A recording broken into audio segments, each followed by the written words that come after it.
ओम नमो भगवते वासुदेवाय। ओम नमो भगवते वासुदेवाय। ओम नमो भगवते वासुदेवाय।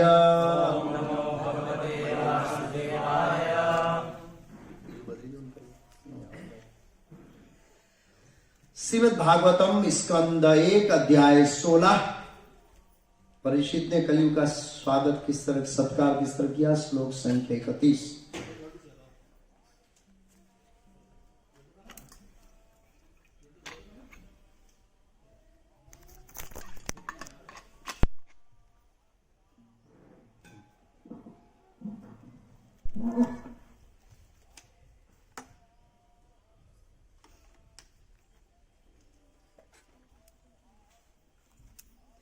आत्मानं च अनुशोचामि भवन्तं च अमरौतमं देवान पितॄन् ऋषीन् साधून् सर्वान् वर्णान् तथा आश्रमान् आत्मानं सनुशोचामि भवतं च अमरोत्तमं देवान् पितॄन् ऋषीन् साधून् सर्वान् वर्ण तथा आश्रमान् आत्मानमनुशोचामि भवन्तं च अमरोत्तमम् देवान् पितॄन् साधून् सर्वान् वर्ण तथा आश्रमान् आत्मानं सनुशोचामि भवन्तं च अमरोत्तमम् देवान् पितॄन् साधून् सर्वान् वर्णान् तथा आश्रमान्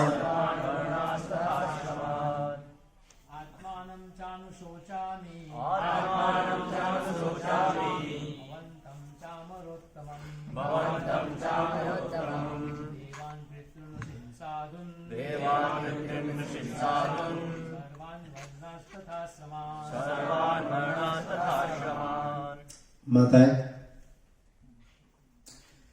शब्दार्थ, अनुवाद और तात्पर्य इसलिए अभिचरणारविंद भक्ति वेदांत स्वामी प्रभुपाद इस्कॉन संस्थापक आचार्य द्वारा आत्मानं स्वयं च भी अनुशोचामि शोक कर रही हूँ भवन्तं आप च भी अमरोत्तमं देवताओं में श्रेष्ठ देवान देवताओं के लिए पितॄन् पितृलोक के निवासियों के लिए ऋषीन् ऋषियों के लिए साधून् भक्तों के लिए सर्वान् सभी वर्णान् जातियों के लिए च और आश्रमान् मानव समाज के 4 आश्रमों के लिए।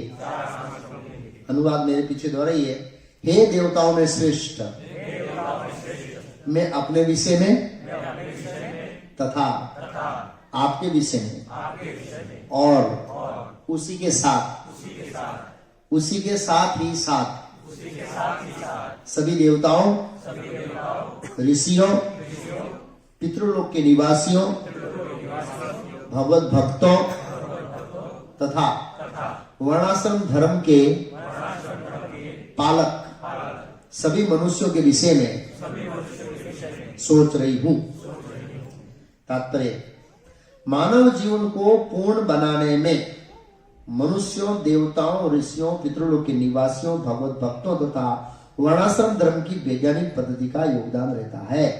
अतः मानव जीवन तथा पशु जीवन में जो अंतर है वह वर्णाश्रम की वैज्ञानिक प्रणाली से प्रारंभ होता है, जिसका मार्गदर्शन देवताओं के लिए ऋषियों के अनुभव द्वारा होता है और जो धीरे धीरे उठता हुआ परम पूर्ण सत्य परमेश्वर भगवान श्री कृष्ण के साथ नित्य संबंध की स्थापना तक पहुंचता है।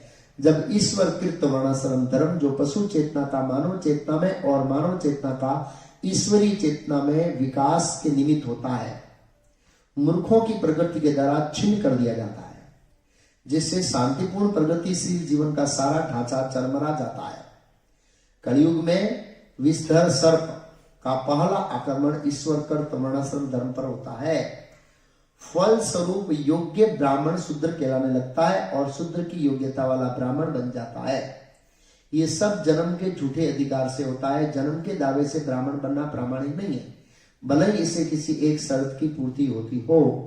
ब्राह्मण की असली योग्यता तो मन तथा इंद्रियों को वश में करना, धैर्य, सरलता, स्वस्थता, ज्ञान, सत्य, भक्ति तथा वैदिक वाड्मय के प्रति श्रद्धा करना इत्यादि है।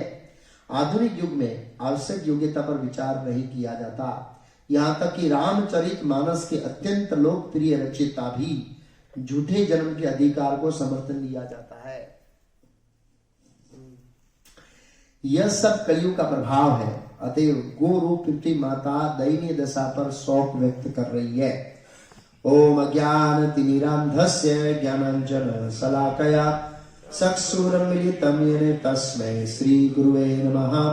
नमो ओम विष्णुपादाय कृष्ण कृष्णाय भूतले श्रीमते भक्ति वेदांत स्वामी निति नामिने।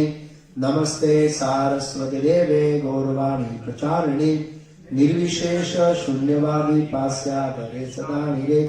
श्री कृष्ण चैतन्य प्रभु नित्यानंद श्री अद्वैत गदाधर श्रीवासादि गौर भक्त वृंद। हरे कृष्णा कृष्णा कृष्णा हरे हरे, हरे राम राम राम हरे हरे। तो यहाँ पर पृथ्वी देवी और धर्म जो बैल के रूप में उनका संवाद चल रहा है, बहुत महत्वपूर्ण संवाद है। धर्म ने गाय के रूप में पृथ्वी देवी को प्रश्न पूछा था, क्योंकि पृथ्वी देवी जो गाय के रूप में थी, मलान, दुखी, आंखों में आंसू इत्यादि बहुत सारे दुर्गुण देखे बैल ने जो धर्म के रूप में था, और उनको उसका कारण पूछा कि इसका कारण क्या है आपका। और धर्म ने एक अंदाज लगाया, ये कारण, ये कारण, ये कारण, ये कारण, ये कारण, ऐसे अनेक कारण प्रस्तुत किए धर्मदेव ने जो बैल के रूप में थे। तो पृथ्वी देवी ने अपने शौक, अपने दुख का कारण का उत्तर देते हुए भगवान कृष्ण के दिव्य गुणों का याद करते हुए उसका उत्तर देना शुरू किया। तो इससे पहले श्लोकों में भगवान कृष्ण के अलग अलग दिव्य गुण थे, उन गुणों को याद करते हुए, जिन्होंने पृथ्वी देवी ने साक्षात्कार किया था उस गुणों को, उस गुणों को याद करते हुए उन्होंने कारण बताया। और अल्टीमेट कारण तो वही था कि भगवान कृष्ण चले गए, लेकिन उससे भी गौण कारण थे और वो सब महत्वपूर्ण थे। ऐसा नहीं वो एक ही कारण था और कोई कारण नहीं था।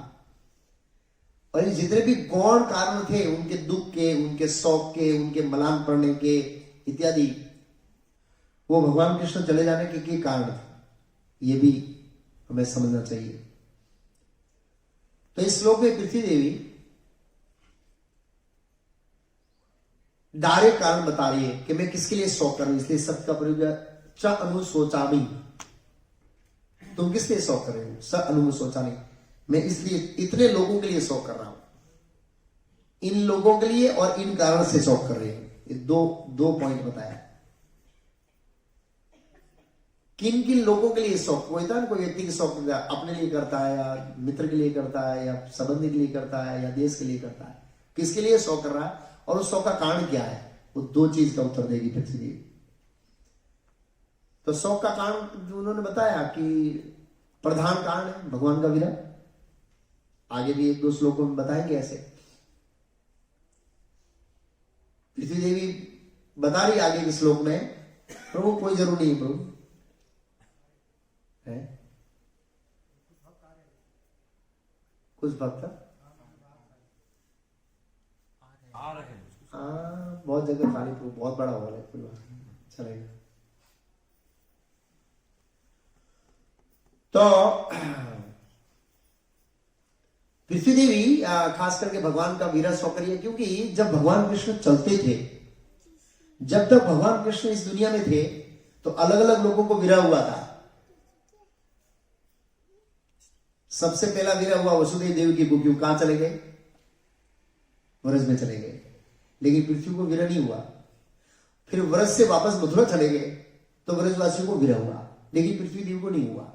फिर मथुरा से द्वारका चले गए तो मथुरा को और वृंदावन को दोनों वासियों को वीरा हुआ, लेकिन पृथ्वी देवी को नहीं हुआ। फिर बीच बीच में 6 महीना भगवान कहां जाते थे, हस्तिनापुर, 6 महीना, 8 महीना, 12 महीना, तब द्वारका वासियों को वीरा होता था, लेकिन पृथ्वी को नहीं होता था। फिर हस्तिनापुर से वापस जब द्वारका जाते थे तो हस्तिनापुरी वीरा में रहते थे, लेकिन पृथ्वी देवी नहीं रहती थी। क्या कारण था है? हाँ, मतलब पैर तो भगवान किसके ऊपर रखते थे? पृथ्वी बोली मैं सबसे भाग्यशाली थी इस दुनिया में, सबको वीरा होता था भगवान कृष्ण का। द्वारका वासियों को होता था, मथुरा वासियों को होता था, हस्तिनापुर वासियों को होता था, और अलग अलग वासियों को होता था, लेकिन मेरे को वीरा नहीं होता था ये, क्योंकि भगवान पैर मेरे पे रखते थे। और जब मैं ये समझने लगी मैं सबसे भाग्यशाली नहीं हूं, भगवान पैर उठा लिए। ऐसा ही होता है। श्रीमद् भागवत में वर्णन आता है, जब गोपियां ऐसे सोच रही थी कि हम कितने भाग्यशाली है, कृष्ण सबको छोड़कर हमारे साथ रासलीला कर रहे हैं, भगवान अंतर्धान हो गए और राधारानी के साथ चल दिए। फिर राधारानी सोचने लगी कि सब गोपियों को कृष्ण ने त्याग दिया, मैं सबसे भाग्यशाली हूं, भगवान उनको त्याग दिया। ऐसा वर्णन है श्रीमद् भागवत के 10वें स्कंद में। तो निसंदेह हमें भगवान के संग पर गर्व करना चाहिए, लेकिन अभिमान नहीं आना चाहिए। ये भी एक शिक्षा है इस तरह से। तो पृथ्वी देवी बता रही कि ऐसे समस्त दिव्य गुणों के भंडार भगवान कृष्ण, जो लक्ष्मी जी है, वो हमेशा अपने वन का त्याग करके, जिनकी आराधना बड़े बड़े ब्रह्मा और शिव करते हैं, लालायित रहते हैं, ऐसा लिखा है लक्ष्मी जी की कृपा के लिए। इस दुनिया में ऐसा कौन व्यक्ति नहीं है जो लक्ष्मी जी की कृपा के लिए लालायित नहीं होगा? कौन नहीं है भाई? लक्ष्मी की समझ ऐश्वर्य, ब्रह्मा जी और शिव जैसे देवता भी ऐश्वर्य चाहते हैं और वो लक्ष्मी जी की आशीर्वाद की कामना रखते हैं। वो लक्ष्मी जी भगवान की सेवा में एकाग्र चित्त होकर रहती है। ऐसे भगवान कृष्ण हमको छोड़ के चले गए, तो कौन ऐसा व्यक्ति होगा जो उनका विरह उनको नहीं होगा? इस तरह से वो शोक करते हुए बोले। और किसके लिए शोक कर रही है, कैसे कैसे व्यक्तियों के लिए शोक कर रही है? तो इसमें पहला श्लोक का शब्द सॉरी आत्मानम, आत्म मतलब स्वयं, मैं अपने लिए शोक कर रही हूं। पहला कारण बता रही किसके लिए। अब कारण बता कितने लोग, कितने प्रकार के लोगों के लिए वो शोक कर रही है, वो इस श्लोक बता रही है। शोक का प्रधान कारण कृष्ण है, तो अपने लिए शोक क्यों कर रही है पृथ्वी देवी? तो एक तो भगवान कृष्ण का चला जाना वो एक वीर था, लेकिन उससे भी दूसरा वीर ये था कि भगवान कृष्ण चले जाएंगे धर्म ज्ञान आदि भी सह, तब अधार्मिक लोग हैं वो पृथ्वी पर राज करेंगे और पृथ्वी का शोषण करेंगे, पृथ्वी के अंदर ड्रिल करेंगे। ड्रिल, हम लोग ड्रिल कर रहे हैं, किस लिए ड्रिल कर रहे हैं हम लोग पृथ्वी में? पेट्रोल निकालने के लिए, ऑयल निकालने के लिए। तो बड़ी पीड़ा होती है पृथ्वी को, शास्त्र में बताया। ये अननेचुरल है, इसलिए भूकंप आता है इत्यादि, ये अननेचुरल है। तो बहुत सारे दुर्व्यवहार कर रहे हैं पृथ्वी के साथ, इसलिए भूकंप आता है और इसकी पनिशमेंट हमको भुगतनी पड़ती है। हम देखते हैं ऐसे करने, हजारों लोगों का जीवन विनाश काल की ओर चला जाता है। तेरे लिए मैं दुखी हूं, क्योंकि भगवान कृष्ण का संग चला गया, वो एक दुख है। लेकिन गौर दुख है कि मेरा दुरुपयोग होगा, मेरा शोषण होगा, लोग मेरे ऊपर जीवन जी की इंद्रिय भोग करेंगे, पाप करेंगे। इसलिए च का मतलब है, प्रभुपाद लिखा भी शौक कर रही हूं भवंतम, आपके लिए। भवंतम का मतलब लिखा है आपके लिए, मतलब बैल के लिए, धर्म के लिए। और लिटरल मीनिंग के साथ देखा जाए तो गाय के रूप में पृथ्वी देवी का भी शोषण हो रहा है। गाय वो देखिए, गाय आजकल प्लास्टिक खा रही है, लोग इतने स्वार्थी है कि उसको चारा भी नहीं डालते, दूध निकालते हैं लेकिन चारा नहीं डालते हैं, और जब दूध देना बंद कर देते तो उसको कत्ल खाने भेज देते हैं। तो वो भी एक उनका शौक है और ये भी एक उनका शौक है। तो पहले तो अपने लिए शौक कर रही है, दूसरा धर्मदेव के लिए शौक कर रही है, क्योंकि कलयुग में धर्मदेव का कोई चलेगा नहीं, कोई धर्म का पालन करेगा नहीं। फिर किस लिए शौक कर रही है? च अमरो उत्तमम, तो अमरो उत्तम, अमर मीन्स देवता, हमारी कंपनी से देवता इसलिए अमर है, इसलिए अमरो उत्तम, हे अमरों में श्रेष्ठ, हे देवताओं में श्रेष्ठ। और मैं किसके लिए शौक करी हूं? देवान, देवताओं के लिए शौक करने की क्या जरूरत है? क्यों? वहां पर कलयुग का प्रभाव नहीं है। कलयुग का प्रभाव कहां पर है इस ब्रह्मांड के अंदर? बताइए कौन सी जगह है जिसमें कलयुग का प्रभाव? मैंने कई बार बताया था है? नहीं, वो स्वर्ग के स्वर्ग में कलयुग का प्रभाव नहीं है। मैं जगह की बात कर रहा हूं, वस्तु की बात नहीं कर रहा हूं। दो चीजें, वस्तु मतलब स्वर्ग लोक, जनलोक, तपलोक, महर लोक ऊपर हो गए, हम भूमंडल, और ऊपर भूवर स्वर्ग, और फिर ऊपर जनलोक, तपलोक, महलोक, 7 हो गए, और 7 नीचे अतल, तलातल, विशाल तल, महातल, असतल। इसमें से कलयुग का प्रभाव कौन सी जगह पर है? भारतखंड में नहीं, भारतवर्ष में, पूरे भारतवर्ष में। और भारतवर्ष में से एक हम जो गोल पृथ्वी देखते हैं ना, वो भूखंड है, उसमें भी है, वो 9वां है, उसके 8 वर्ष में और 8 खंड में भी है वो कलयुग का प्रभाव। लेकिन ये जो पूरा भूमंडल है उसके साथ 7 द्वीप है, 7 द्वीपों में कहीं भी कलयुग का प्रभाव नहीं है, सतयुग का प्रभाव है, ऐसे श्रीमद् भागवत में लिखा है। तो फिर देवताओं के लिए शोक क्यों कर रही है? क्योंकि वहां तो कलयुग का प्रभाव नहीं है। वो इसलिए कर रही है कि देवताओं को भोजन नहीं मिलेगा। क्यों नहीं मिलेगा? लोग यज्ञ नहीं करेंगे। देवताओं की शक्ति यज्ञ से मिलती है, वो हम देखते हैं। इसलिए वो देवताओं के लिए शौक करें कि आपका भी दुर्भाग्य है कि कलयुग में लोग यज्ञ नहीं करेंगे और आप निर्बल होंगे। फिर किस लिए शौक कर रही है? पितरों के लिए शौक कर रही है। पितृलोक कहां है? 2 जगह पर है। चंद्रमा का आधा भाग पितृलोक है और नीचे यमराज का आधा भाग पितृलोक है। कई बार लोग कहते हैं वेटिंग रूम है तो जो भी है, पितृलोक नीचे है, नरकलोक के पास में बताया। तो पितृलोक के लिए क्या प्रॉब्लम है? जो ऊपर है चंद्रमा पर रहते हैं वो स्वर्गीय ग्रह है, वहां पर तो उनको कोई कलयुग का प्रभाव नहीं है, नीचे भी कलयुग का प्रभाव नहीं है। तो फिर क्यों शौक करे? वो क्या कारण हो सकता है? उन्होंने शब्द का उच्चारण किया पितृण, क्योंकि लोग लुप्त पिंडोदक क्रिया, भगवान ने भगवत गीता में बताया कि जो पिंडदान क्रिया है, श्राद्ध इत्यादि, वो क्या हो जाएगी? लोग श्राद्ध करते हैं, ऐसा नहीं कि नहीं करते हैं, लेकिन फॉर्मेलिटी लिए करते हैं। तो फॉर्मेलिटी लिए करने के कारण वो पहुंचते नहीं है, इसलिए वो शोक कर रहे हैं। और पितृओं का आहार ये श्राद्ध इत्यादि शास्त्रों में बताया, और उनको पोषण मिलता है या उनकी सदगति होती है, वो शास्त्रीय सिद्धांत है। तो इसलिए उनके लिए शौक कर रही है। ऋषियों के लिए क्यों शौक कर रही है भाई? ऋषि को तो कलयुग का क्या प्रभाव होगा है? ऋषियों के लिए क्यों कर रही है ऐसे? क्या कारण हो सकता है ऋषियों के लिए है? क्या कारण हो सकता है ऋषियों के लिए? ऋषियों के लिए यह कारण हो सकता है कि ऋषियों की कोई वैल्यू नहीं रहेगी कलयुग में। कौन सुनता है आजकल साधु से? ऋषि नहीं, साधु जो ज्ञान का उपदेश देते हैं, किसको रुचि है भौतिक जगत में?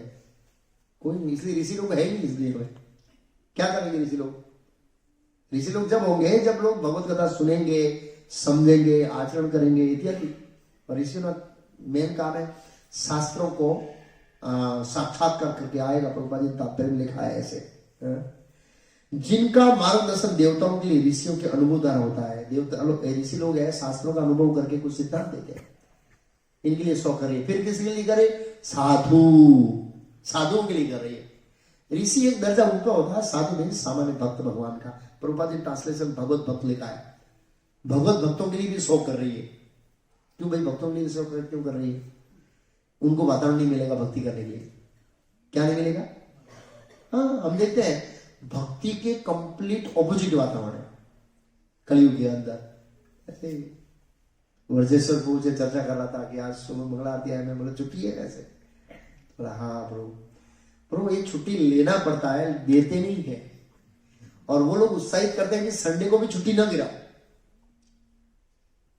मतलब जो हमारा आध्यात्मिक जीवन जीने का और सप्ताह में एक दिन का जो पोषण करने का वो भी नहीं हो। अगर आप बोलेंगे प्रभु मैं संडे को आना चाहता हूं तो बड़े उत्साही लेने के लिए आ जाओ, 24 घंटा रहो। वो कंपनी वाले ऐसे चाहते हैं, कितने घंटा रहो, 1 मिनट फैक्ट्री बंद नहीं होना चाहिए और 1 मिनट आपका दिमाग बंद नहीं होना चाहिए, बस ये चाहते हैं लोग। तो ये कलयुग का प्रभाव है और यहाँ पर वो शौक कर रही है। धीरे धीरे समय कलयुग हमसे खींच रहा है। मैं देखा था जब मैंने इसको ज्वाइन किया था ना, रोज लेक्चर सुनने जाता था, आपको पता है रोज इतने लोग आते थे एवरीडे। आज कौन ऐसा गया इतना रोज, कोई नहीं आ सकता। क्यों? मैंने इसको ज्वाइन किया 96 में, तब लोग 5 बजे फ्री हो जाते थे, 6 बजे गोर आरती में सब लोग 100-200 लोग होता था, 95 के अंदर मंगलवार गोर आरती में शाम को, और उसके बाद लेक्चर होता था। ये वातावरण मैंने अपनी आंखों से देखा है। आज वो वातावरण चला गया। आगे जाके भक्ति means only Sunday club. Sunday club में क्या होता है पता है? हाँ, रूपर गुड़ादार हो जाए संडे क्लब। संडे क्लब आ जा और 11 बजे आना और सुनो चले गए। ये तो संडे क्लब हो गया ना। आना है, भक्तों के साथ कीर्तन करना है, लेक्चर सुनना है, डिस्कशन करना है। उसके बाद डिस्कशन तो होता ही नहीं है। जैसे 1 बजता है 5 मिनट में सब गाड़ी खाली हो जाती है, भागते हैं लोग और टाइम से पहले आते ही नहीं है ताकि डिस्कशन हो, टाइम से ही आते हैं। कल टाइम खींच रहा है क्योंकि हम अदर डे में सोशल एक्टिविटी करते हैं, तो संडे को सोशल एक्टिविटी करना पड़ता है। तो आगे जाते ये और समस्या आएगी। दिन मेरे अपनी आंखों से देखा हुआ परिस्थिति देख रहे हैं, समय खींच लेगा। साधु इन्वायरमेंट नहीं है भक्ति करने का, वातावरण नहीं है। कई बार व्यक्ति चाहता है लेकिन नहीं चाहते हुए भी नहीं कर पाता है। ऐसी परिस्थिति अभी हम देखी जाती है, इसलिए शौक कर रही है। और किस लिए शौक कर रही है? सर्वान वर्ण आश्रमान, जो सभी वर्ण और आश्रम के वर्णाश्रम धर्म के पालक हैं, उनके लिए शौक कर रही है। जो वर्णाश्रम धर्म का क्या करना चाहते हैं? पालन करना चाहते हैं। प्रभुपाद जी शास्त्र में लिखा है, भगवत भक्तों तथा वर्णाश्रम धर्म के पालक सभी मनुष्यों के विषय में सोच रही हूं। तो वर्णाश्रम धर्म के पालकों के बारे में क्यों सोच रही है? जो वर्णाश्रम धर्म का पालन करते हैं उनके बारे में क्यों सोच रही है?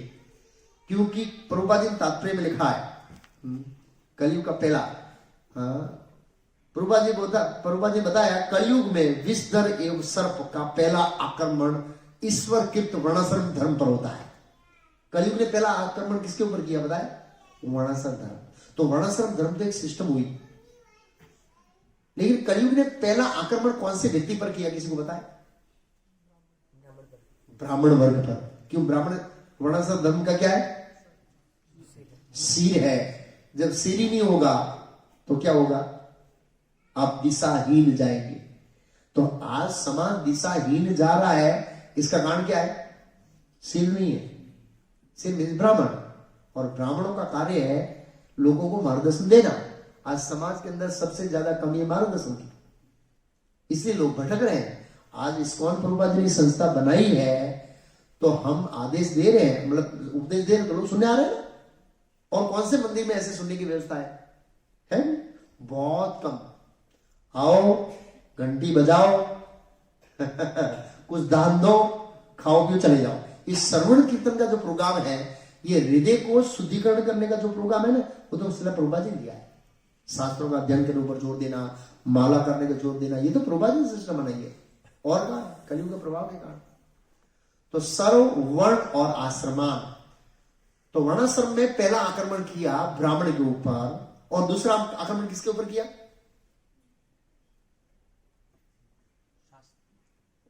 राजा के ऊपर। तो पहला ब्राह्मण कौन था, पहला राजा कौन था पता है? पहला ब्राह्मण, पहला राजा। ये कलयुग के भोग बने, श्रृंगी ऋषि और परीक्षित महाराज।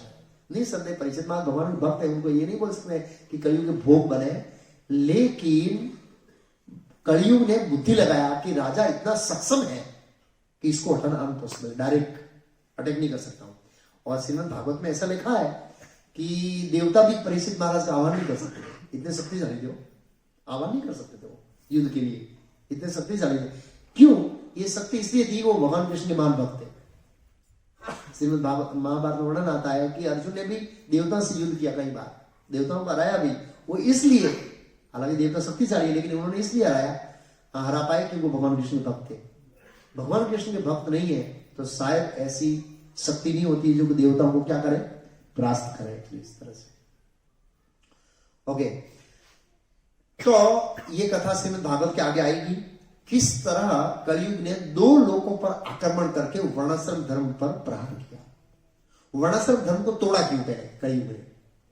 कलयुग ने देखा अगर मेरा प्रभाव फैलाना है तो मुझे सबसे पहले वर्णाश्रम धर्म को क्या करना पड़ेगा।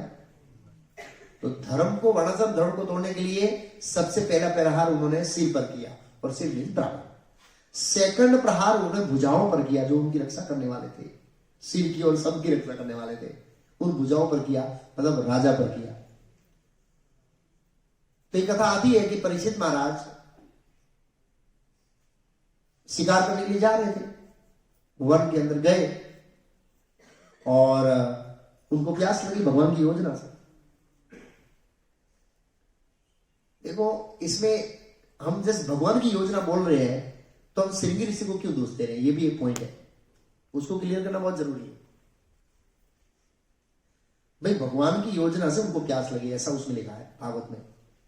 जब भगवान की योजना से प्यास लगी तो हम श्रृंगी ऋषि को क्यों दोष दें? भगवान ने श्रृंगी ऋषि के ऊपर बहुत कड़क शब्दों में लिखा है। उनको निमित्त बनने की इच्छा थी, क्या थी? हाँ भाई सामने वाले का पाप अच्छा होता है और हम पाप करना चाहते हैं तो भगवान हमको क्या बनाएंगे? निमित्त बनाएंगे। भगवान हमको क्या बनाएंगे? निमित्त बनाएंगे। कब निमित्त बनाएंगे? हम पाप करना चाहते हैं और सामने वाले के कर्म ऐसे हैं तभी भगवान हमको निमित्त बनाएंगे, ऐसे निमित्त नहीं बनाएंगे। भगवान किसी को निमित्त बनाते हैं तो समझना है कि सामने वाले व्यक्ति का क्या है, पाप ऐसा है, तभी निमित्त बनाते हैं, नहीं तो निमित्त नहीं बनाते। तो भगवान की योजना से उसको पाप लगी और वो श्रृंगी ऋषि है, वो पाप करना चाहता था और वो कलयुग को लाना चाहता था।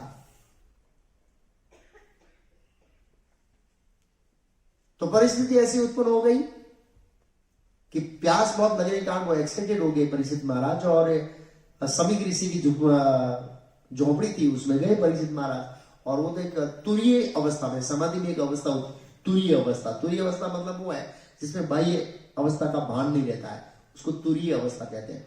अलग अलग अवस्था है समाधि की। तो उसमें थे तो उन्होंने पानी पानी मांगा तो कोई जवाब नहीं मिला।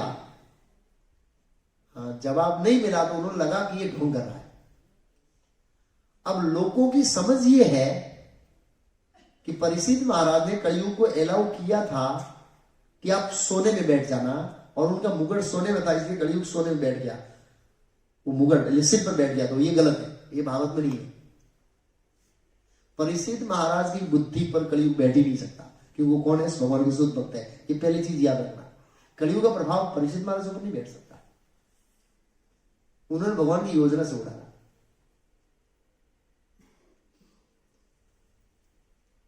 और वो डाला और फिर चले गए। उनको लगा कि ऋषि को दंड नहीं दे सकते, शास्त्र में बताया स्त्री है, बालक है, साधु है, ये दंड की सीमाओं से बाहर है, मतलब उसको शारीरिक हानि नहीं पहुंचा सकते। इसलिए खाली मरा हुआ सांप उन्होंने डाल दिया एक पनिशमेंट के रूप में, कि एक राजा का स्वागत नहीं करने के कारण उनको इस तरह से ये दंड मिलना चाहिए। वो तो चले गए, लेकिन चले जाने के बाद क्या परमात्मा ने इंडिकेशन दिया कि परिचित तुमसे कोई गलती हो गई है। जब कोई हम बुरा काम करते हैं ना तो परमात्मा कार्य करने के बाद एक धड़कन देते हैं कि हमसे क्या हुआ है, कुछ बुरा काम हुआ है। और वो भगवान के शुद्ध भक्त थे ही, तुरंत उनको भलक आ गई और उनको लगा कि ब्राह्मण का अपराध हो गया, मुझे ऐसा लग रहा है। भगवान ने एहसास करा दिया परमात्मा रूप में ऐसे। और ये समाचार वो सांप डालने के पहुंच गए श्रृंगी ऋषि के पास, जो समीक ऋषि का अपरिपक्व बच्चा था, ब्रह्म तेज धारण किया हुआ था, लेकिन उनको अपने ब्रह्म तेज का गर्व था और वो ब्रह्म तेज को प्रदर्शित करना चाहता था। क्या करना चाहता था? ऐसे कि मैं कितना महान हूं। भगवान ने मौका दिया। जब हम कोई चीज को इस तरह से प्रदर्शन करना चाहते हैं, भगवान मौका देते हैं। देवराज इंद्र को अपना अभिमान प्रदर्शन करने का इच्छा होता है, आई एम समथिंग, भगवान ने हृदय खोलकर स्थान दिया, जाओ। और देवराज इंद्र ने वो प्रदर्शन कहां पर किया? ब्रजवासी को। किसके ऊपर किया? जब हम अपने घमंड का कोई भी चीज का प्रदर्शन करना चाहते हैं ना, कि मैं कितना शक्तिशाली हूं, मैं कितना महान हूं, तो भगवान मौका देते हैं, जाओ हाँ, तुम महान बनने का प्रदर्शन करो, फिर मैं तेरे बताता हूं तुम कितना महान हो। फिर भगवान रियलिटी में लाके छोड़ देते हैं हमको, वास्तविकता के स्तर पर। तुम इतने महान हो, बोलो अब क्या करना है? जब हम महान बनना चाहते हैं तो भगवान बनने का मौका देते हैं, लेकिन हम महान होते नहीं है। और फिर भगवान क्या करते हैं, हमको वास्तविक स्थिति में ले आते हैं। तो वो अपने शौर्य, अपने तेज का प्रदर्शन करना चाहता था, और कलयुग ने देखा कि इसके ऊपर आक्रमण करना बेस्ट है, क्योंकि ये नादान है, अपरिपक्व है, और ये अपना करना चाहता। तो कलयुग ब्राह्मण की बुद्धि में बैठा, परीक्षित की बुद्धि में नहीं बैठा। ये हमको ध्यान रखना है। किसकी बुद्धि में बैठा? उसको माध्यम बनाकर परीक्षित महाराज को क्या किया?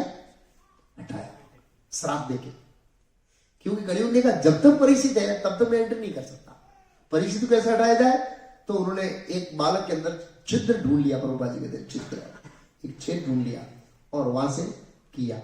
और जब राजा चला जाता है तो पूरा वर्णाश्रम धर्म तस्त हो जाता है। ये समय किसी ने स्वीकार किया है आगे कि जब राजा नहीं होता है तो पूरा वर्णाश्रम धर्म चला जाता है। वर्णाश्रम धर्म क्यों जरूरी है? तो प्रभुपाद जी बहुत अच्छा बोलते हैं। अतः मानव जीवन तथा पशु जीवन में जो अंतर है, वर्णाश्रम से इन सबसे क्या लेना देना है? देवान, पितरन, ऋषि, साधु, तो ये सब इंटरलिंक है वर्णाश्रम से। सभी लोग, अगर वर्णाश्रम चलता है तो ये सब लोग कनेक्टिंग है हमारे जीवन के रिलेटेड। भौतिक जीवन अच्छी तरह से जीने के लिए और आध्यात्मिक जीवन में प्रवेश करने के लिए ये सब लोग ऐसे, पहला होता है ना कि कल मैं कहीं था रखा, गाड़ी में कुछ बताने ले गया, तो उसने बोला प्रभु आपका वो पंप ऐसे चल नहीं रहा है, और पंप की एक ठेसी वो खिसक गई है, तो पूरा टाइम सेट खिसक गया है। बोला एक के बाद सभी बेल्ट ऑटोमेटिक जुड़े हुए होते हैं, एक बेल्ट खिसक जाता है तो बहुत सारे बेल्ट होते हैं वो खराब हो जाते हैं। बोला तो वर्णाश्रम खराब हो गया, मतलब सब कुछ खराब हो गया। और ये सब लोग वर्णाश्रम से जुड़े प्रभुपाद जी का आध्यात्मिक साक्षात्कार के लिए सब कनेक्टिंग है, पूरी सिस्टम है। भगवान ने सिस्टम बनाई है पूरी, और वो सिस्टम खराब होती है ना तो बहुत सारी चीज खराब होती है। तो प्रभुपाद जी कहते हैं मानव जीवन को पूर्ण बनाने के लिए मनुष्य, देवता, ऋषि, पितरों के निवासियों, भगवत भक्तों, वर्णाश्रम धर्म की वैज्ञानिक पद्धति का योगदान देता है। अगर हमको मानव जीवन पूर्ण बनाना है तो ये सब लोगों से कनेक्टिंग रहना पड़ेगा, और ये कनेक्टिंग करती है वर्णाश्रम धर्म। और वर्णाश्रम धर्म नहीं होता है तो प्रभुपाद जी कहते हैं जिसका मार्गदर्शन ऋषि करते हैं, और जो धीरे धीरे ये वर्णाश्रम धर्म है उससे व्यक्ति पशु से मानव बनता है। पहले पशु चेतना से क्या चेतना में आता है? मानव चेतना, और मानव चेतना से फिर ईश्वर चेतना में आता है, और ईश्वर चेतना में उसका भगवान के साथ संबंध स्थापित होता है, और फिर वो ईश्वर चेतना पूर्ण प्रेम के रूप में विकसित होती है। प्रभुपाद जी ने यहां पर तात्पर्य में समझाया। अगर कोई व्यक्ति वर्णाश्रम धर्म का पालन नहीं करता है तो शास्त्र में बताया वो तो पशु है। अब हम पशु जैसा जीवन जिएंगे तो स्वाभाविक रूप से हम अगले जन्म में क्या बनेंगे? यम यम आपी समन भावम तंते कलेवरम तम तमति कौंते सदा प्रताप, पशु बनेंगे। तो ये वर्णाश्रम धर्म है, ये व्यक्तियों को क्या करता है? व्यक्ति को पशु की चेतना के स्तर से ऊपर उठाकर मानव की चेतना, एक मानवता लाते हैं। मुझे मानवता वाला एक पॉइंट याद आ गया। हम लोग ट्रेन में आ रहे थे हावड़ा से अहमदाबाद हावड़ा में, तो बहुत सारे लोग चढ़ के, सब बंगाली होते हैं ना, बहुत सारे लोग इधर आते हैं ना तो वो लोकल टिकट लेके चढ़ जाते हैं रिजर्वेशन में। तो हमारे पास वाले गए, उन्होंने बता दिया उसको, फिर हमारे वो कंपार्टमेंट में आए और बैठ गए। तो हमने भी उसको कहा भाई ये तो अच्छा नहीं है, तो हम माला कर रहे थे, तो माला कर रहा था, बोलो देखो ईश्वर से पहले मानव प्रेम होना चाहिए। अच्छा भाई, हम लोग 4 महीने पहले 12 घंटा यहाँ खड़े रह के भक्त लोगों ने टिकट बुक कराया, और ये भाई 2 मिनट गया, लोकल का टिकट लिया और आके आराम से सीट पर बैठ गया, और फिर हमको समझा रहा है मानव प्रेम करो। घोर कलयुग है। अरे तू रिजर्वेशन सीट पर आकर हमारे ऊपर दादागिरी करता है कि तुम लोग मानव प्रेम नहीं करते हो, ईश्वर प्रेम तो दूर है तुम्हारा। ये कलयुग लक्षण है। लोकल टिकट हो, फिर वो अंदर पर्ची बना देता है, लेकिन उतरा नहीं हो, झगड़ा किया तो उतरा नहीं हो, वहां पर घुसारा। आप सोचिए, ये कलयुग का प्रभाव है। आप लोग मानव प्रेम नहीं करते। अब सामने मानव होना चाहिए ना, तुमको समझना चाहिए कि हम 4 महीने पहले लाइन में खड़े रह के टिकट बुक कराई है, और ये रिजर्वेशन बोगी है तो हमारे कारण दूसरे व्यक्ति डिस्टर्ब नहीं होने चाहिए, ये मानवता है। अब आया 2 मिनट पहले टिकट लेके घुस गया रिजर्वेशन में, मानव प्रेम की बात करते हैं, वाह। ऐसे मूर्ख लोग हैं लोग, मानव प्रेम की बात करते हैं। तुम कौन से मानव प्रेमी हो भाई? बहुत हंसा है मेरे को, कलयुग कहा गया है हमारी सीट पर आकर हमको ही दादागिरी करते हैं, मानव प्रेम नहीं है। बाबा उसको कैसे समझाएंगे? राम गीता प्रभु मुझे बोले, प्रभु इनसे झगड़ मत, ये लोग इस हमारे बारे में गलत इंप्रेशन लेके जाएंगे। तो बोला प्रभु ठीक है, आपकी सीट दे दो इसको, अच्छी इंप्रेशन देगी, नीचे सो जाओगे तो। हाँ, 1 आया, 2 आया, 3 आया, 4 आया, 5 आया, साधु समझ के सब घुस गए। हम कोई बोलते नहीं है तो सब घुस गए। ऐसा है लोग, वो साधु बन का दुरुपयोग करते हैं, तो हमारा कोई दुरुपयोग नहीं करना चाहिए। ऐसा है, बास में तो कर्मी थे पूरा, जब मारा मारी क्या आगे। हम लोग तो साधु तो मारा मारी नहीं कर सकते, लेकिन बोलना तो चाहिए ऐसे, जो भी है। तो मानवता के स्तर पर आना है, और मानवता के वर्णाश्रम धर्म व्यक्ति को मानवता के स्तर पर लाता है। मानव एक मनुष्य को किस तरह रहना चाहिए, और फिर वहां से अथा तो ब्रह्म जिज्ञासा आत्मा साक्षात्कार की प्रक्रिया शुरू होती है, और फिर ईश्वर प्रेम विकसित होता है। ये वर्णाश्रम धर्म का क्या है, उद्देश्य है। तो ये शौक इसलिए कर रही है कि वर्णाश्रम धर्म नाश होगा और इससे सब लोग इफेक्टेड होंगे। देवता इफेक्ट प्रभावित होंगे, ऋषि प्रभावित होंगे, साधु प्रभावित होंगे, वर्णाश्रम धर्म पालन करने वाले वो भी प्रभावित होंगे। पूरे ब्रह्मांड में जो लोग कनेक्टिंग है इस वर्णाश्रम धर्म से, वो सभी प्रभावित होंगे। और खासकर जो दुर्लभ मानव जीवन है जिसको आत्मा शास्त्र करना है, वो भी प्रभावित होगा। इसलिए पृथ्वी देवी चौकरी इन सब के लिए यहां पर एक बहुत अच्छी पॉइंट है हमारा। यहां पर पॉइंट ये है कि पृथ्वी देवी सब लोगों के लिए शौक कर रही है। तो क्या संदेश दे रही है? पृथ्वी देवी सब लोगों के लिए क्या कर रही है? शौक कर रही है, सोच रही है। सोचामी, प्रभुपाद ने लिखा है सोचामी, सोच रही हूं, सोचामी, सोच रही हूं, शौक कर रही हूं। तो ये एक काम की शिक्षा देती है कि व्यक्ति को ब्रॉड माइंड होना चाहिए, विशाल उसकी हृदय होना चाहिए, बुद्धि होनी चाहिए। पृथ्वी अपने बारे में नहीं सोच रही है, तो व्यक्ति को खाली अपने बारे में नहीं सोचना चाहिए। ज्यादातर व्यक्ति अपने बारे में ही सोचता है। जब अपना सोचना पूरा होता है तो वे परिवार वालों के लिए सोचता है। जब परिवार वालों के लिए सोचना पूरा होता है तो समाज के लिए सोचता है। समाज वालों के लिए सोचना पूरा हो जाता है, मतलब उनके लिए सोच लिया, सब कुछ चक्कर दिया, तो फिर अपने राज्य और देश के लिए सोचता है। लेकिन पता है ये सब सोच है वो प्रत्यक्ष रूप से अपने लिए ही। मैं समाज के लिए क्यों सोच रहा हूं, मैं परिवार के लिए क्यों सोच रहा हूं, क्योंकि मेरा परिवार है। मैं समाज के लिए क्यों सोच रहा हूं, मेरा समाज है, पटेल समाज। मैं गुजरात के लिए क्यों सोच रहा हूं, मैं गुजराती हूं, इसलिए मैं खाली गुजरात के लिए सोचूंगा। और मैं भारत के लिए क्यों सोचूं, क्योंकि मैं भारतीय हूं। ये सिला प्रभुपाद जी है, पूरे विश्व के लिए सोच रहे हैं, पूरे विश्व के लिए। शुद्ध भक्त का लक्षण है। न ही स्वार्थ गति विष्णु दुराशया भैर आत्मा। ज्यादातर लोग अपने लिए, हम अपने स्वार्थ के लिए दौड़ते रहते हैं, कभी भी दूसरे जीवों के कल्याण के लिए नहीं सोचा। लेकिन पृथ्वी देवी सबके लिए सोच रही है, समस्त जीवों के लिए सोच रही है। तो ये हमको शिक्षा दे रही है कि हमको इस तरह से संकुचित मन वाला मनुष्य नहीं बनना चाहिए। हमको दूसरे जीवों के कल्याण करने के लिए क्या करना चाहिए, सोचना चाहिए। जब ध्रुव महाराज प्रयाण करते हैं तो उसमें आता है कि जो लोग दूसरे जीवों के कल्याण के लिए नहीं सोचते हैं वो वैकुंठ लोक में प्रवेश नहीं कर सकते, जन्म मृत्यु जरावधि से बाहर नहीं निकल सकते। ऐसा है, वो सुंदर बताया ऐसे। तो ये एक पृथ्वी देवी ने सुंदर शिक्षा दिया। जैसे प्रभुपाद जी हमेशा जब बोलते हैं पूरे विश्व के अंदर कृष्ण भावनामृत का प्रचार करना चाहिए, पूरे विश्व के लोगों को भक्त बनाना चाहिए। हमेशा प्रभुपाद जी का शब्द रहता था विश्व, खाली नहीं भारत। मैं भारतीय हूं इसलिए भारत का नहीं, ये सोची छोड़ संकुचित बुद्धि है। प्रभुपाद जी की बुद्धि संकुचित नहीं थी, इसलिए पूरे विश्व में वो कृष्ण भावनामृत का आंदोलन फैला पाए, नहीं तो नहीं फैला पाते प्रभुपाद जी। खाली भारत तक सीमित ही रहता उनका मूवमेंट। लेकिन ये भगवत गीता का संदेश है, ये भारत तक सीमित नहीं है, ये पूरे विश्व के जीवों के लिए, समस्त मानव जात के कल्याण के लिए। फिर यहां पर बहुत महत्वपूर्ण शिक्षा देते हैं परीक्षित महाराज। तो आगे श्लोक में आया है। प्रभुपाद जी ने एक चीज और भी लिखा था तात्पर्य में, उसको चर्चा करेंगे। कलयुग ने पहला आक्रमण ब्राह्मण के ऊपर किया, तो दुर्भाग्य है कि वहीं से भारतीय संस्कृति का पतन हुआ। भारतीय संस्कृति का पतन वहां से हुआ जब ब्राह्मण गर्व करने लगे, अभिमान करने लगे, अपने जन्म को गर्वित मानने लगे, तो दूसरों ने तिरस्कार करना शुरू कर दिया। और इस तरह से दूसरे वर्ण और आश्रमों में आपस में क्या हो गई, एक द्वेषपूर्ण वातावरण खड़ा हो गया, क्योंकि जो वर्णाश्रम है वो एक दूसरों के साथ सहकार से चलता है। अगर साथ सहकार नहीं है तो वर्णाश्रम नहीं चलेगा, वर्णाश्रम कोऑपरेशन से चलता है। जैसे वैदिक गांव में ऐसा होता है ना, मतलब मटका बनाने वाला होता है, लोहा बनाने वाला होता है, किसान होता है, तो उसमें आपस में साकार करना पड़ता है, नहीं तो वो नहीं चलेगा। मटका वाला सबको मटका नहीं देते क्या होगा, नो डाउट आजकल तो सब प्लास्टिक आ गया, सब बर्तन ये सब इत्यादि, लेकिन उस समय ऐसा नहीं था।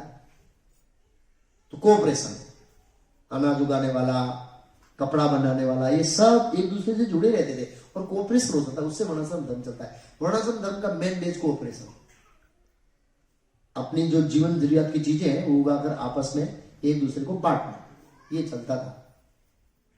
तो वो वहां से ब्राह्मणों का कट हो गया। और जब ब्राह्मण अपने आदर से गिर गए तो क्षत्रिय हो गए ढीले, तो क्षत्रिय ढीले हो गए तो मुगलों ने पराक्रमण किया, क्योंकि क्षत्रिय सक्षम नहीं थे। क्यों सक्षम नहीं थे? क्योंकि ब्राह्मणों का मार्गदर्शन नहीं ले रहे थे और ब्राह्मणों को फॉलो नहीं कर रहे। और फिर धीरे धीरे पतन हुआ, मुगल आए और मुगल के बाद ब्रिटिश आए और ब्रिटिश के बाद पूरा तहस नहस करके चले गए। अभी ऑलरेडी तहस नहस हो रहा है और अभी ब्रिटिश आके चले गए, लेकिन टीवी के माध्यम से वो रेगुलर बेस पे हमारे साथ ही है 24 घंटा। अब तो मोबाइल में आ गए और फिर ऐसे लेके सोते रहते हैं मोबाइल को अपने साथ, 2 सेकंड भी नहीं छोड़ते हम लोग। इस तरह से धीरे धीरे ये भारतीय संस्कृति का क्या हुआ है, हमारी कल्चर का पतन हुआ है। तो जब धर्म और पृथ्वी देवी इस तरह से दोनों बातें कर रहे थे कि परीक्षित महाराज ने उस घटना स्तर पर क्या किया, आगमन किया। वो परीक्षित महाराज वहां पर पहुंच गए। तो यहां पर हम परीक्षित महाराज से एक बहुत सुंदर शिक्षा ले सकते हैं। वो शिक्षा है चौकन्ने रहना। क्या रहना? चौकन्ना। परीक्षित महाराज चौकन्ने थे कि मेरे राज्य के अंदर कलयुग प्रवेश न कर पाए। वो घर से निकले किस लिए? इधर घूमने के लिए क्यों निकले? उनको कहीं ना कहीं संदेश मिला कि आपके राज्य में कलयुग के कहीं ना कहीं कॉर्नर के अंदर कलयुग के लक्षण दिखाई दे रहे। तुरंत बात निकले चौकन्ने। एक राजा होता है, चौकन्ना होता है। प्रजा की रक्षा करने के लिए वो हमेशा क्या रहता है? चौकन्ना रहता है हमेशा। तो भक्त एक परीक्षित महाराज से कैसे शिक्षा ले सकता है? परीक्षित महाराज तो राजा है, हमारे पास तो राज्य नहीं है, हम चौकन्ने रह के क्या करेंगे? हमारे पास तो राज्य नहीं, हम चौकन्ने क्या करेंगे? हमारे पास राज्य है, क्या है? हृदय। क्या है? हृदय राज। हृदय में 2 राजा बैठे, एक राजा बैठे भगवान कृष्ण और एक हम है हृदय राज। एक भजन है, शब्द आया हृदय राज, गगन विराज है, ऐसा ही हृदय राज है, गगन विराज है। तो हमारा राज्य, हमारा हृदय है। और एक भक्त को परीक्षित महाराज की तरफ चौकन्ना रहना चाहिए कि हमारे हृदय में कौन प्रवेश न करे? कलयुग। चौकन्ना रहना चाहिए। परीक्षित महाराज एक क्षत्रिय होता, चौकन्ना रह जाए कि उस राज्य के अंदर कोई भी उथल पाथल ना हो।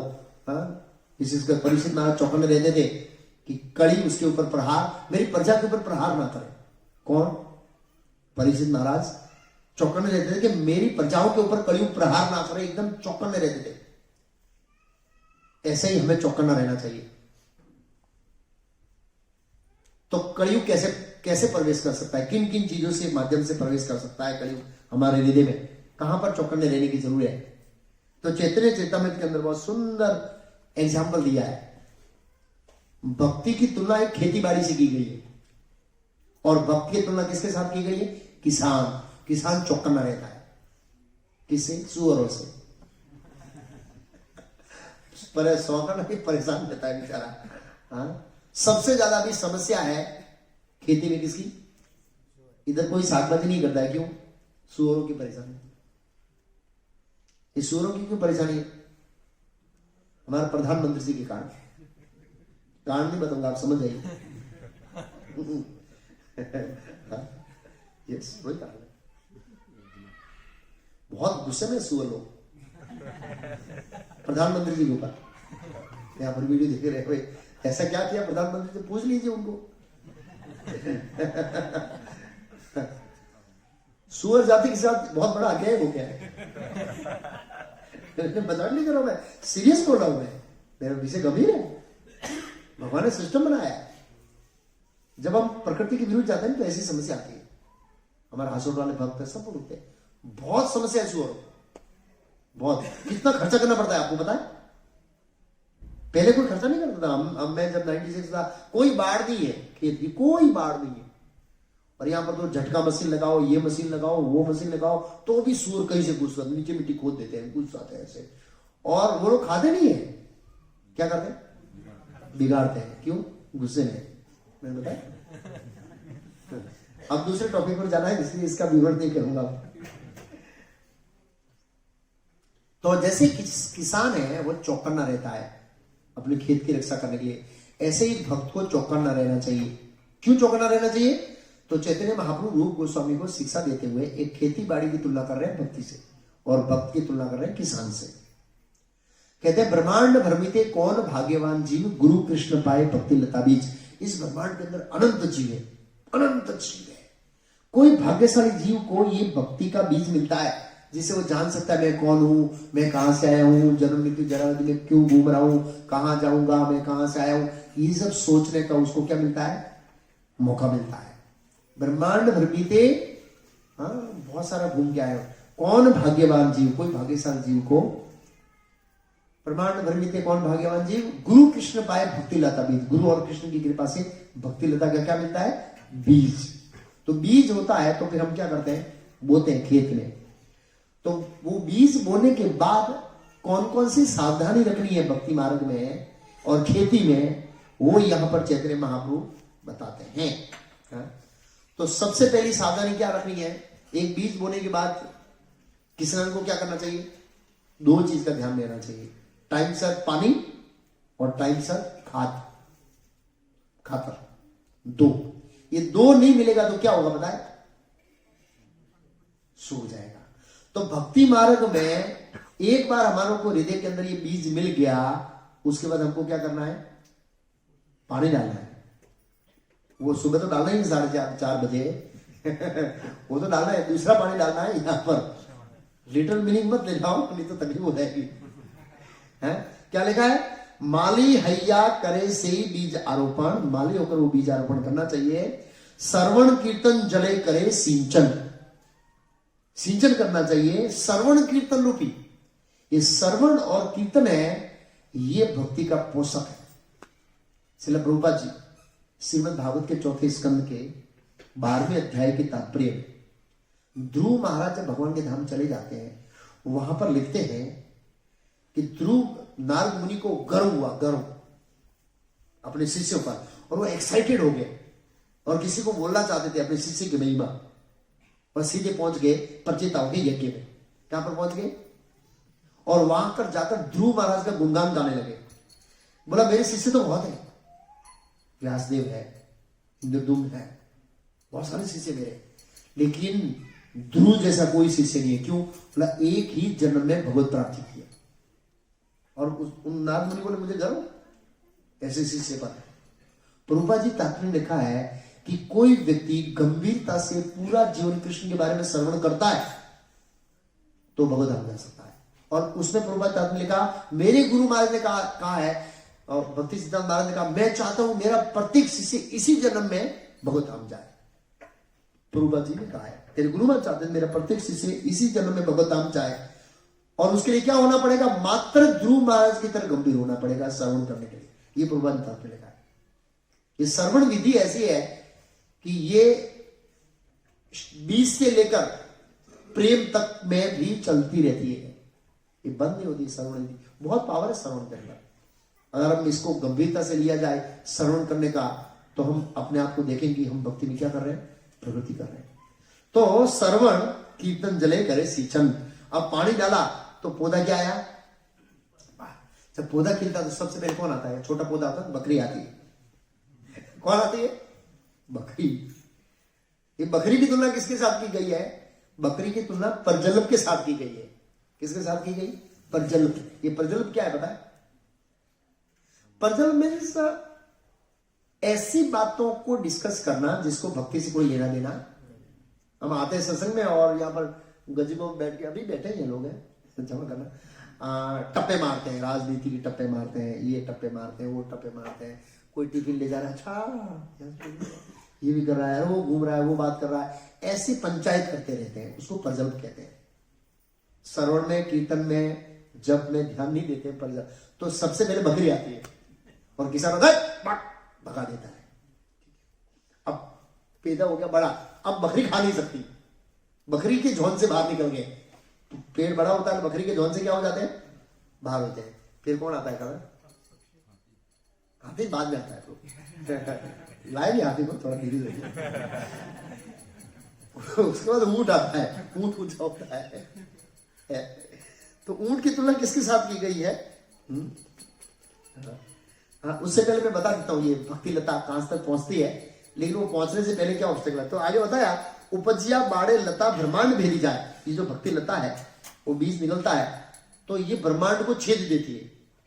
ये ब्रह्मांड को छेद के कहा जाती है? गिरजा नदी। गिरजा नदी मतलब कारण सागर, कारण सागर से ऊपर ब्रह्म ज्योति, और ब्रह्म ज्योति परम व्योग वैकुंठ में जाती है। फिर आज से आगे कहा जाती है? तबो या तदु ऊपरी, उससे ऊपर जाती है कहा? गोलोक वृंदावन। देखो अब देखो ना, लता को आश्रय चाहिए, पता है? एक लकड़ी बांधते हैं लता के लिए, तो वहां जाकर आश्रय किसके लिए? तो बोला कृष्ण चरण आश्रय।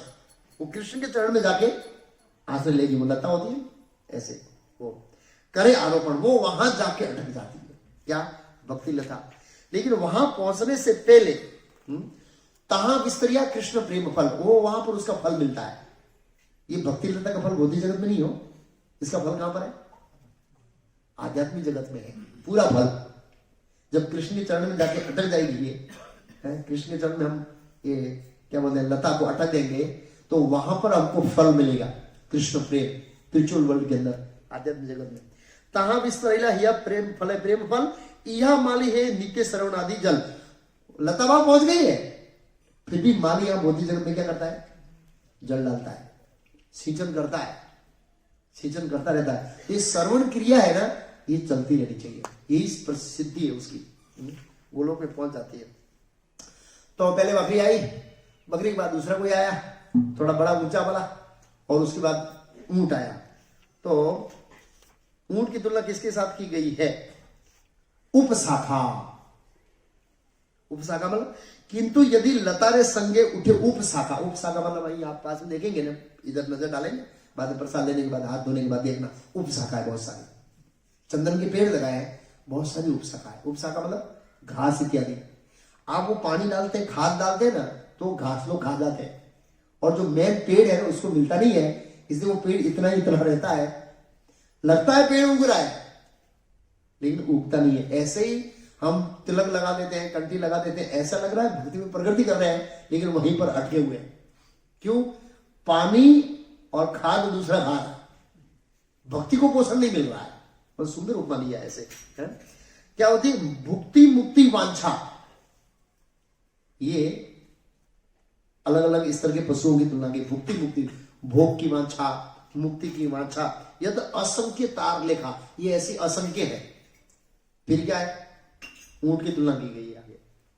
निषिद्ध आचार। निषिद्ध आचार का मतलब है शास्त्र के विरुद्ध आचरण करना, भक्ति में आता है, 4 नियमों को तोड़ना इत्यादि। कूटी नाटी। कूटी नाटी का मतलब क्या है? राजनीति करना, भक्ति में आके क्या करना? हाँ, राजनीति करना। मुझे ये पद चाहिए, मुझे ये चाहिए, मुझे वो चाहिए, राजनीति करना, चुगलीखोरी करना भक्ति में आकर, ये कूटी नाटी है। जीव हिंसन, ये भी उपशाखा के श्रेणी में आते हैं, जीव हिंसा करना। उसके बाद लाभ पूजा प्रतिष्ठा। कई बार लोग आते हैं बिजनेस के लिए, आते हैं ऐसी कम्युनिटी जोड़ने के लिए। यहाँ आऊंगा, कई बार इंश्योरेंस के एजेंट आते हैं, यहाँ आऊंगा बहुत सारे लोग मिलेंगे, भक्त बन जाऊंगा, सबका इंश्योरेंस ले लूंगा। क्षमा करना, कोई इंश्योरेंस कर देते। एक एग्जाम्पल दे रहा हूं, मैंने कई बार देखा है ऐसे लोगों को, रियली देखा है। ऐसी बड़ी बड़ी डिवोशनल कम्युनिटी में लोग जुड़ते हैं बिजनेस पर्पज से, कि हमारा बिजनेस फैलेगा, सबको कार्ड देते हैं, हमारा ये बिजनेस है, ये बिजनेस है। तो ये ये अभी अच्छा नहीं है। लाभ, भौतिक लाभ के लिए भक्ति योग में नहीं जुड़ना चाहिए। अपना बिजनेस फैलाने के लिए इस तरह से नहीं करना चाहिए ऐसे। कई बार भक्तों को चीट कर देते हैं, तो भक्तों को भी केयरफुल। ऐसा कोई बिजनेस आया है तो ऐसे जो अथॉरिटी होती है हमारी, उसे पूछना चाहिए प्रभु जी ये मुझे अप्रोच कर रहा है, क्योंकि हम समझते सब भक्त है, ओ सब भक्त है। लेकिन कई बार कलयुग आता है, तिलक विलक करके हरे कृष्ण प्रभु जी, हरे कृष्ण, आप बहुत अच्छी ड्यूटी है, ऐसे मस्का पॉलिश करके उससे पॉलिसी निकाल देता है और फिर वो ऐसे सही करता है, स्टार करके सही कराता है, और जब समय आता है तो पॉलिसी का लाभ नहीं मिलता है। वो बोलता है यार तुमने सही किया, लेकिन वो स्टार किया था भाई पहले, स्टार में शर्तें थी, वो शर्तें तुमने पढ़ी नहीं। अरे वो इसलिए नहीं पढ़ी कि प्रभु तुम भक्त थे, आप समझे ना भाई। तो कई बार भक्त लोग अपना काम निकालते हैं इस तरह से, तो ये गलत है। ये भक्ति मार्ग के अंदर ये उपयोग बाहर की दुनिया में जाओ ना भैया, तुम यहाँ ऐसे क्यों कर रहे हैं? तो आध्यात्मिक जन आगे बढ़े, लाभ तो भौतिक लाभ के लिए इस तरह जुड़ना और भौतिक लाभ से भक्तों का दुरुपयोग करना। हाँ, किसी को फाइनेंशियल समस्या है, कोई है, तो फिर आप अथॉरिटी से बात कीजिए, प्रभु जी मुझे कुछ मदद चाहिए ऐसी, इस तरह से आप कैसे कर सकते हैं। उसका कोई एक प्रोसेस होता है ऐसे मदद करने का। और हम भी चाहते हैं कोई भक्त है और उसको कोई तकलीफ है तो मदद करें, ऐसा नहीं है कि नहीं चाहते ऐसे। लेकिन इस तरह से धोखा देके लोगों को मिसगाइड करना और वो भक्त के नाम पर कुछ लेना करना, वो अच्छी बात नहीं है एक्चुअली ऐसे। लेकिन कई बार लोग इसका दुरुपयोग करते हैं इस तरह से। पूजा, लोग मेरी वाह वाह करेंगे, ओ ये तो संत बन गए इस तरह से, तो वो भी अच्छा नहीं। प्रतिष्ठा इत्यादि, ये तो उपशाखा करें, ऐसी बहुत सारी उपशाखा है। अब ऊंट चला गया, ऊंट को भगा दिया। ऊंट से भी ज्यादा शक्तिशाली कौन होता है? हाथी। अब हाथी आया, और वो कैसा हाथी? पागल हाथी इस पे लिखा है। कैसा हाथी? जब हाथी पागल होता है ना तो बहुत नुकसान करता है। तो फिर आगे बताया है हाथी के बारे में, यदि वैष्णव अपराध उठे हाथी माता, माता मीन्स पागल, हाथी माता, उखाड़े बाद छिड़े तार सूची याद पाता। तो हाथी आता है ना गार्डन में, एक अच्छा गार्डन बनाया आपने मेहनत करके, पानी डाला, खाद डाला, फल आए, फूल आए, और पागल हाथी आता तो सब कुछ तहस नहस कर देता है। क्या कर देता है? तहस नहस कर देता है सब कुछ ऐसे।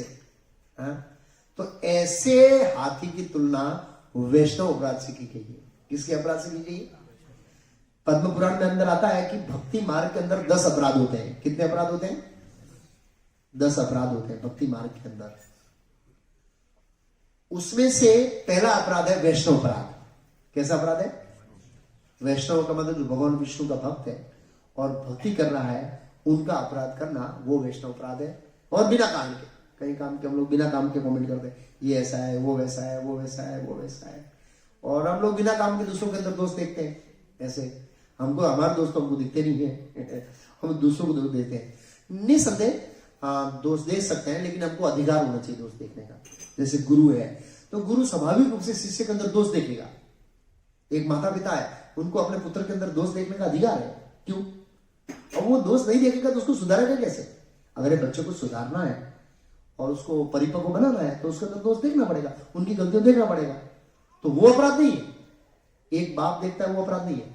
लेकिन एक कोई सामान्य व्यक्ति और वैष्णव में दोष देकर उसको गलतियां सुधारना चाहता है तो अपराध है, और उसकी एक प्रोसेस है।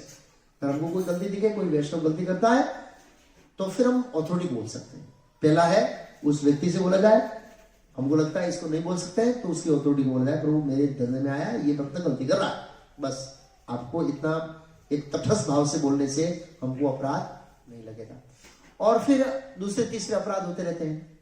दूसरा अपराध होता है, मतलब इसमें वैष्णव अपराध प्रधान बताया, लेकिन बहुत सारे अपराध। देवताओं और भगवान को एक समान समझना, ये भी एक अपराध है। जब हम भक्ति मार्ग में आते हैं तो हमें स्पष्ट ज्ञान होना चाहिए कि जीव तत्व कौन है, शिव तत्व कौन है, ब्रह्म तत्व कौन है, शक्ति तत्व कौन है, कृष्ण तत्व कौन है, विष्णु तत्व कौन है, इनका ज्ञान होना चाहिए। सब एक समान समझना ये अज्ञान था। हम नेताओं की सभा में देखते हैं, सब एक समान नहीं होते हैं। अलग अलग स्तर की कुर्सी, अलग अलग पावर, अलग अलग क्षेत्र, सब कुछ होता है। तो इस तरह से भगवान के साम्राज्य में भी ऐसी सिस्टम है। ये दूसरा अपराध। तीसरा गुरु हो गया, गुरु की अवज्ञा करना, आदेश का उल्लंघन करना, और गुरु को सामान्य मनुष्य समझना कि ये भी हमारे जैसे सामान्य है। चौथा है वैदिक साहित्य जो है उनकी आज्ञा का उल्लंघन करना और इनकी निंदा करना। ये सब ऐसे ही लिखा है, तो कल्पना है। लोग बोलते हैं तो कल्पना है, किसने देखा ये सब? तो ये भी एक अपराध है। भगवान का नाम है हरे कृष्ण महामंत्र। ये राम पहले क्यों, कृष्ण बाद में क्यों, राम तो पहले आया। ये आप लोग है ना, ये राम को पीछे डाल दिए, कृष्ण को आगे ला दिए ऐसे। अरे भाई ये शास्त्रों का मंत्र है, हमारा मंत्र नहीं है भाई। पढ़िए कलिशत उपनिषद, इसमें लिखा इति षोडशकम नाम नाम कलि कल्मषनाशम सर्ववेदी सुध, इति षोडशकम नाम नाम 16 शब्दों वाला। और उसमें लिखा हरे कृष्ण कृष्ण कृष्ण हरे हरे, हरे राम राम राम हरे। उसमें लिखा है, हमने पहले वो कृष्ण नाम नहीं किया है, तो भगवान ने सिस्टम बनाया इस तरह से। फिर भगवान के नाम की शक्ति के बल पर पाप करना। ऐसा लिखा है शास्त्रों में कि भगवान का नाम जप करने से करोड़ों जन्मों के पाप नाश हो जाते हैं। तो बहुत अच्छा है यार ये तो। मैं क्या करता हूं, पाप करता हूं और फिर क्या करता हूं, भगवान का नाम लेता हूं, तो मेरे पाप क्या हो जाएंगे, 0 हो जाएंगे। एक बार एक लेक्चर दे रहा था वापी में, मैंने कहा कि जैसे अर्जुन ने युद्ध किया, अहम भाव से युद्ध नहीं किया कि मैं मार रहा हूं, उन्होंने युद्ध किया कि मैं भगवान की आगे से मार रहा हूं, इसलिए उसको कुछ पाप नहीं लगा। एक बार क्या है प्रभु, मैं ऐसा करूं तो मैं अहम भाव से किसी को ना मारूं और ऐसे भाव में, आत्मा भाव में मारूं तो। मैं बोला भगवान ने आपको आज्ञा दिया? बोला नहीं, तो पाप लगेगा हमको, तो पाप लगेगा। तो भगवान के नाम के बल पर पाप करना यह भी एक अपराध है, वो उसकी भी पागल हाथी से तुलना की गई है। 8वां है हरे कृष्ण महामंत्र को वैदिक कर्मकांड के समान समझना। जो हम यज्ञ तप इत्यादि करते हैं ना, वो और भगवान के नाम का जप दोनों एक समान है, ऐसा समझना वो 8वां अपराध है। भगवान के नाम के तुल्य इस जगत में कोई चीज का कंपैरिजन नहीं कर सकते आप, ऐसा शास्त्र में बताया। इसको अतिशयोक्ति के रूप में नहीं लेना है, बल्कि इसको शास्त्रिक वैदिक आदेशों के रूप में लेना है। ये अतिशयोक्ति नहीं है। भगवान के एक नाम में कोई एक अश्वमेध यज्ञ करे और एक बार हरे कृष्ण महामंत्र उच्चारण करे, तो हरे कृष्ण महामंत्र उच्चारण करने वाला श्रेष्ठ है। वो एक अश्वमेध यज्ञ या ये यज्ञ वो यज्ञ करने वाला श्रेष्ठ नहीं है। यस, शास्त्र में बताया, इवन शिव जी ने बताया, सहस्त्र नाम अभितुल्यम राम नाम। भगवान राम का एक नाम लो, एक नाम विष्णु सहस्त्र नाम एक बार पढ़ जाओगे ना, पूरा महाभारत के अंदर 1000 नाम विष्णु के हैं, वो पूरे पढ़ लोगे, तब एक बार राम बोलेंगे ना, तो उसके कंपेरिजन में आएगा।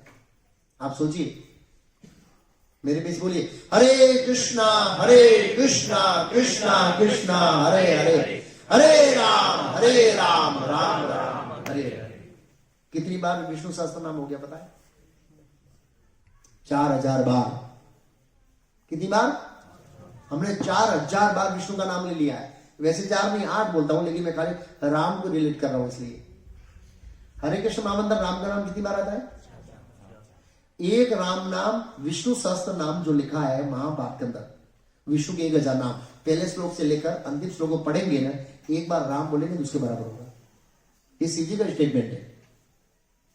किसका स्टेटमेंट है? आप सोचिए, एक मंत्र के अंदर 4000 बार विष्णु का नाम ले लिया, तो 16 माला के अंदर कितनी माला होगी? एक माला के अंदर 108 इंटू 4000 और इंटू 16। आप सोचिए, ये हरे कृष्ण महामंत्र का पावर है। हम शास्त्र नहीं पढ़ते, इसलिए हमको फेथ नहीं है। इसलिए 9वां अपराध आएगा, अश्रद्धालु व्यक्ति को भगवान के नाम का उपदेश देना। जिसको श्रद्धा नहीं उसको उपदेश नहीं देना। ये 8वां नाम बताया कि 1 अश्वमेध यज्ञ करो, उसके बाद तो भगवान का नाम कुछ नहीं उसके सामने। लेकिन लोग कई बार हरे कृष्ण वालों को भावुकता से समझते हैं इस तरह से। 10वां अपराध है भगवान के नाम में अघात। भगवान के नाम की अघात महिमा जो समझते हैं हम लोग, वो समझने के बाद भी भौतिक आसक्ति रखना और बेध्यान से नाम लेना। कैसा नाम लेना? हाँ, हरे कृष्ण इस तरह से हम लोग लेते हैं, तो वो नहीं होना चाहिए।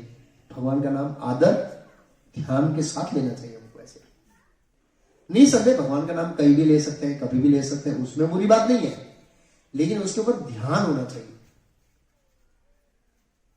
परिस्थिति कई बार ऐसी हो सकती है, लेकिन हमें प्रयास होना चाहिए कि हम कम से कम मतलब व्यवस्थित जगह भगवान का नाम ध्यान से लें, क्योंकि ये नाम इतना मूल्यवान है।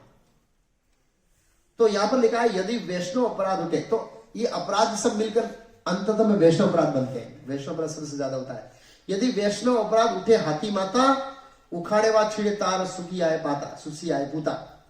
तो ये वैष्णव हाथी है, उसकी वैष्णव अपराध है, ये पागल हाथी के साथ इसकी तुलना की गई है। वो हमारी पूरी भक्ति को क्या करता है? नाश कर देता है। आगे का ताते माली यत्न करी करे आवरण, अपराध हस्तिर हेचे न हाय उद्गम। ताते माली यत्न करी, यत्न मीन्स प्रयास, भक्तों को प्रयास करना चाहिए इन अपराधों से क्या निकलने के लिए? पार। अपराध नहीं, बहुत सारे लोग हम अलग अलग पशु बताए ना, उसको खाए नहीं। पहले बकरी आई, फिर गाय आई, फिर भैंस आई, फिर ऊंट आया, फिर हाथी आया है। इन सब से अपनी खेती को, अपने क्या बोले अनाज को बचाने के लिए क्या करना चाहिए? भक्त को प्रयास करना चाहिए, किसान को प्रयास करना चाहिए। लिखा है ताते माली यत्न करी, यत्न मीन्स प्रयास करी, करे आवरण, आवरण करना चाहिए उसको, बाढ़ बनानी चाहिए। ये किसकी बाढ़ बनाए? तो शास्त्रीय भक्तों की बाढ़, साधु संघ की बाढ़ में ये हम कर सकते हैं, भक्तों के संग में। ऐसे फिर क्या होगा? अपराध हस्तिर ये ना हाय उद्गम, जिसके कारण ये हाथी के समान जो अपराध है ये क्या ना हो? प्रकट ना हो। अगर ऐसा होता है तो फिर हमारी जो भक्ति लता बीज है उसका क्या होगा? नाश होगा। तो हम चर्चा कर रहे थे, मैंने ये खेती बाड़ी का उदाहरण क्यों दिया? मूल पॉइंट पर आते हैं हम लोग। ये हम लोग खेती बाड़ी का उदाहरण मैंने दिया क्यों? ये भक्ति की तुलना इसके साथ क्यों की? चौका ना रहने के लिए। क्या रहने के लिए? किस लिए चौका ना रहना है? हम जैसे कोई महत्वपूर्ण काम करते हैं ना कंपनी के अंदर, क्या होता है कई बार, मैंने एक जगह देखा था, मैं गया था, तो वो कुछ होता है ऐसे पकड़ना होता है और वो कटिंग होता है, फाट फाट फाट फाट, और एक बार वो चौकन नहीं था, अंगुली कट गई और अंगुली कट गई। तो ऐसी जगह में व्यक्ति चौकन्ना रहता है कि इसके साथ मेरी अंगुली ना चला जाए। ऐसे कुछ कार्य होते हैं जिसको हम बहुत ध्यानपूर्वक करना होता है, तो हम उसको चौकन्ने होते करते हैं जिससे हमारा नुकसान न हो।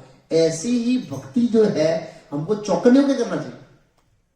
और परीक्षित महाराज अपनी प्रजा के लिए चौकन्ने थे कि मेरी प्रजा के ऊपर कलयुग का प्रभाव नहीं पड़ना चाहिए। वो अपनी प्रजा को रक्षा करना चाहते थे। और ऐसे ही एक भक्त को किसकी रक्षा करनी चाहिए? अपनी भक्ति की। और चौकन्ना रहना चाहिए कि मेरे हृदय के अंदर कलयुग प्रवेश न करे। और कलयुग का हमने उदाहरण दिया, उप शाखा इत्यादि, घास फूस, ये सब अलग अलग इस तरह के पशु, ब्रह्मांड ब्रह्मित कौन भाग्यवान जीव, गुरु कृष्ण पाए भक्ति लता बीज। जब ये भक्ति लता बीज मिल गया है हमको, तो उसके प्रति हमको क्या रहना चाहिए? तो चौकन्ना रहना चाहिए कि इस बीज को कोई नाश ना करे। तो सबसे पहले बीज को बाहर लाने के लिए हमको क्या डालना है? पानी डालना है और खाद डालना है। तो उसकी तुलना किसके साथ की गई है? श्रवण कीर्तन के साथ की गई है। और जब वो बीज बाहर निकलता है तो अलग अलग इस तरह के पशु आते हैं उसको खाने के लिए, तो उनसे बाढ़ बनाकर उनकी क्या करनी चाहिए? रक्षा। और फिर ये जब बड़ी होगी तो ये पर कहां पर पहुंचेगी? भगवान कृष्ण के आश्रय में पहुंचेगी। तो ये परीक्षित महाराज से हम शिक्षा ले सकते हैं कि किस तरह हमारी भक्ति की रक्षा की जाए। हरे कृष्ण। अब हम थोड़ा प्रश्न उत्तर करेंगे, इसलिए मैं जल्दी पूरा करता हूँ क्योंकि ये चैप्टर पूरा हो गया है। अब परीक्षित महाराज वहां पर आ गए हैं उस घटना स्थल पर, और उन्होंने अपनी आंखों से क्या देखा? प्रत्यक्ष आंखों से परीक्षित महाराज ने क्या देखा जो घटना चल रही थी, और फिर उन दोनों के साथ परीक्षित महाराज ने क्या व्यवहार किया, वो अगले चैप्टर में ओपनिंग होगा। आज के विषय में अगर कोई प्रश्न है तो हम ले सकते हैं।